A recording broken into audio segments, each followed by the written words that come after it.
See, why do I say that is what you are able to relate to. For a common man, he stays in a house, he's able to relate more to a house. House becomes a commercial properties or retail properties. They are generally taken or bought by a business sense. Does this place, does this rental, does the return on investment suits me? That's not the case with residential property. Oh, this is a good property. This society is really good. Oh, that's a nice status symbol to be in. So you go by, you know, your own. There's a lot of demand, and certain good pieces, they attract a lot of brand value in themselves. So a landmark becomes a brand value and says, oh, my house is there, or oh, my office is there. So that also drives a lot of appreciation in the property. See, what happens is then in a luxury segment, the investments are high, and generally you put a high investment when your sentiment is right. It all depends on the sentiment. So sentiment is going up, and whatever I'm buying is going up, and it also depends on the, a lot of market mobilization. When I buy a luxury property, I generally sell one property to buy another property, which is not happening on Yamuna Expressway. If you're buying a 22 lakh rupees apartment, that's the most of the market belongs to the actual buyers or the actual users. So that is where they really come in, and as the project progresses, they are ready to pay a premium over the original booking price and get in. So that drives a very high demand between a raw material to a finished product.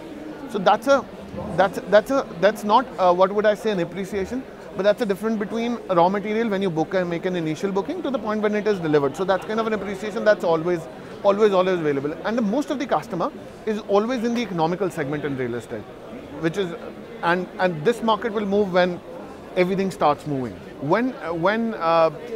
What you need to really look at when you're franchising your retail property, we're talking about retail property, right? When we're talking a retail property to a particular brand, what you need to look at is what are you expecting from that particular sub-market from that particular brand. Let's say, for example, there are certain brands which will be very happy with Sahara Mall in Gurgaon. There are certain brands which will be very happy with those two malls which are there on the MG Road, and there will be some brands which will be happy in the ambience.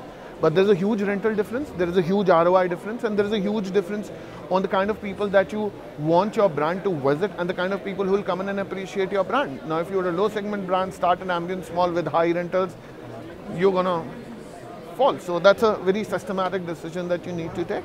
And based on that is the whole rentals and the appreciation. Why do we say real estate is for everyone? See, today is a market where there are all segments available.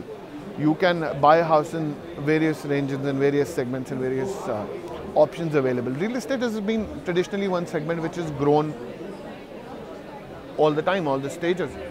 Initially, what you need to do is you need to consolidate your small blocks to make it a big block to be able to initially get into a real estate. And then you are also now helped by banks and loans and a lot of other factors and segments so that you can make your small savings into a big real estate investment, which in the long run has favored the most. And it's a hard product. It's something which is not very, very volatile as compared to many other products. You would not see 1 crore property going down to 50 lakhs.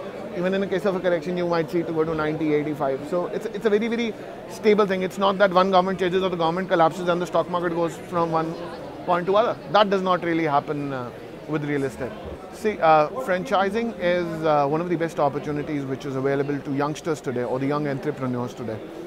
I think a lot of young entrepreneurs, it is a much wider decision to take a franchise first, learn the nuances of a business, rather than starting your own new brand. Because what sells today are big brands, and to make a big brand, there is a lot of investment, there's a lot of thought process, there's a lot of learning that you need to do before you really launch or set up your brand. So franchising in one place where you get to work with reputed brands, where you get to work with brands which already have a strong presence in the market, and you're able to leverage on the existing brands that are there. So franchising is the best way for you to get into any business, and I think I will tell all youngsters and the young entrepreneurs that this is the route that you should take when you're becoming an entrepreneur for the first time. Major challenges in real estate, there's one biggest challenge is delivery and the delivery capability. A lot of the big brands when a developer gets into a project, the easiest way to think that I'll be able to deliver the project is that I'll rope in a contractor will build it, I just have to pay money. It does not really happen like that. There are many factors that come in. So the first thing that's most important is the delivery. Second, what you need to, before you think about real estate, what you need to think about the title of the property, the documentation, the legalization. What does the really property stands for? Will you be able to get this registered in your name? Will you be able to get a loan on that? When you transfer it to future generations, will your future generations be proud of the fact that yes, you bought this property at that point of time? Because if you make one wrong decision, it's not just you who's gonna be punished, it is also your generations which are gonna be punished because you made one wrong decision. So what you need to really ensure is the title of the property, the delivery capability, and ensure that the people that you're working with are honest and transparent so that your products are delivered on time. Most important. Delhi to Master Plan 2021 is a great exciting opportunity for developers, for landowners, for a lot of people who are coming in. But this is one opportunity which will be available to a selected few, because whatever will come in will be coming in a mid-segment or a higher range. You would not see an apartment less than 80 lakhs to 1 crore in a 2-bedroom category. You would not see. So this is a one segment. Delhi will be able to grow to a nice equation. You will see a lot of good places to stay in Delhi, and you will have a lot of farmhouses and a lot of green spaces which were not available to a small investor to buy a farmhouse. Those things will really get available. Delhi will get more exciting, and will get more exciting place to be in times to come with the Master Plan 2021.